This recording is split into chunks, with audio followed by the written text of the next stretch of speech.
Gravando. Sexto ano, revisão P1, primeiro trimestre, capítulo 1. Se eu pular algum tópico, por favor, me avise, tá? Então nós aprendemos sobre o tempo geológico. O tempo geológico é o tempo de história da Terra. A Terra foi formada há 4,6 bilhões de anos atrás.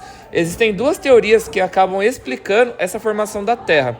A primeira é o criacionismo. E onde que nós encontramos? Na Bíblia. Lá na Bíblia, em Gênesis, diz que Deus ele criou o homem, criou os seres humanos, criou tudo.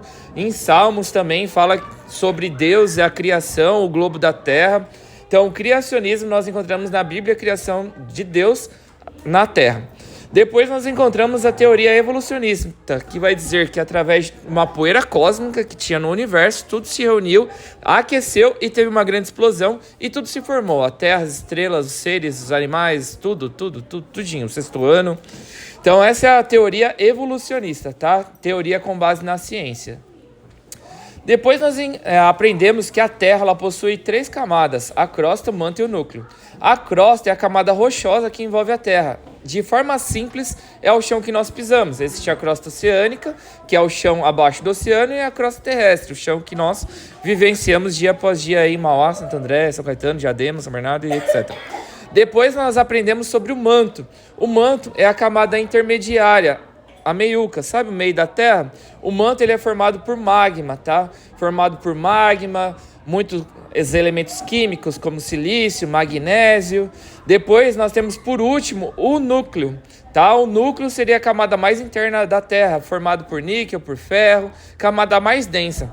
Nós tivéssemos, para dar um exemplo aqui, o núcleo seria como se fosse um grande brigadeirão, tá? E depois o manto seria como se fosse um leite condensado, uma textura um pouco mais fluida, vamos dizer assim, tá?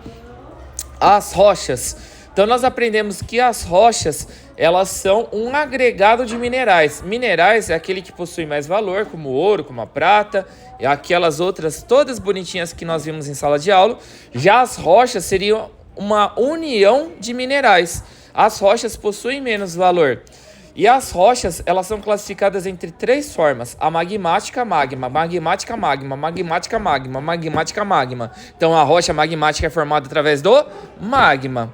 A rocha magmática ela pode ser intrusiva ou extrusiva. A intrusiva é formada dentro do vulcão e a extrusiva através de uma erupção vulcânica. A metamórfica de uma transformação, metamórfica, metamorfose, metamórfica, metamorfose, metamórfica, metamorfose. Então é a rocha que passou por uma transformação, uma metamorfose. E como que acontece essa transformação? Através de uma pressão, tá? Pressão. Então uma rocha que foi pressionada no interior da Terra, constantemente a Terra é pressionada. Ou ela também pode ser transformada através de uma mudança de temperatura. A exemplo, lá nas camadas mais interiores, vão de 3.000 a 5.000 graus Celsius de temperatura. É extremamente quente, tá? Então essa temperatura se alterando, a rocha ela também passa a ser modificada.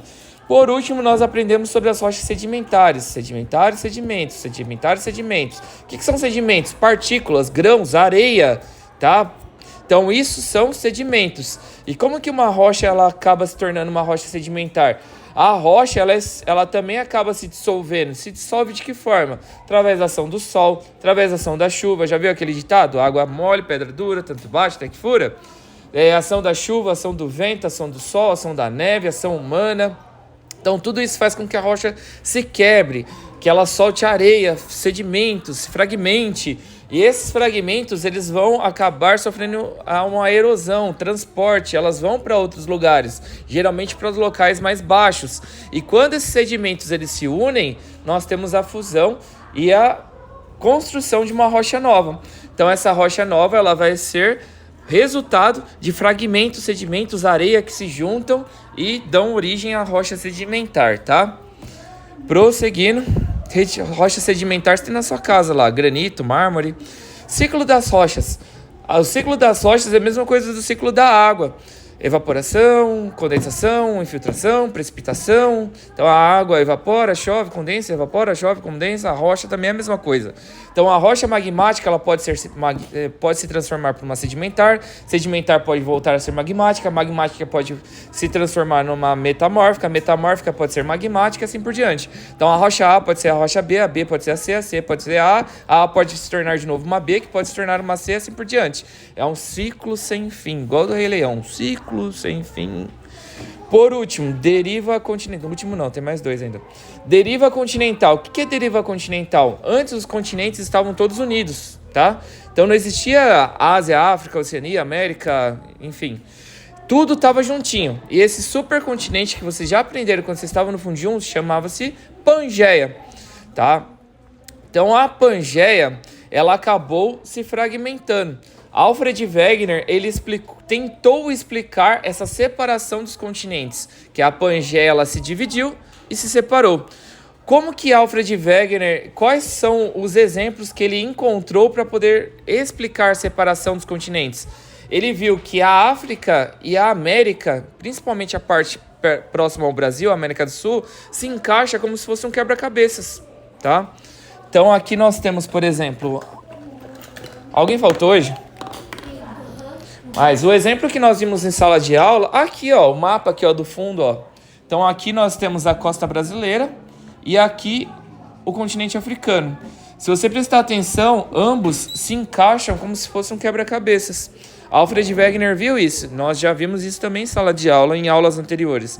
Outra coisa que Alfred Wegener ele acabou observando é que no Brasil existe uma fauna e flora muito parecida. Desculpa com as notificações que estão aparecendo aqui, tá na tela, esqueci de desligar o Wi-Fi. Então, a fauna e a flora do Brasil é muito semelhante com o continente africano. Então, aquilo que você encontra de florestas de animais na África, você também encontra muito parecido na costa brasileira. Então, Alfred Wegener deu essas explicações. Só que ficou faltando uma coisa, grave isso, porque você vai ter que explicar isso na prova. O que é que ficou faltando na teoria de Alfred Wegener? As placas tectônicas. Ele morreu sem conseguir explicar como que os continentes se separaram. Depois, quando teve o conhecimento das placas tectônicas, muitos anos depois, aí viram, nossa, o Alfred Wegener estava certo. Através dos choques das placas tectônicas, nós temos terremotos, maremotos, tsunamis.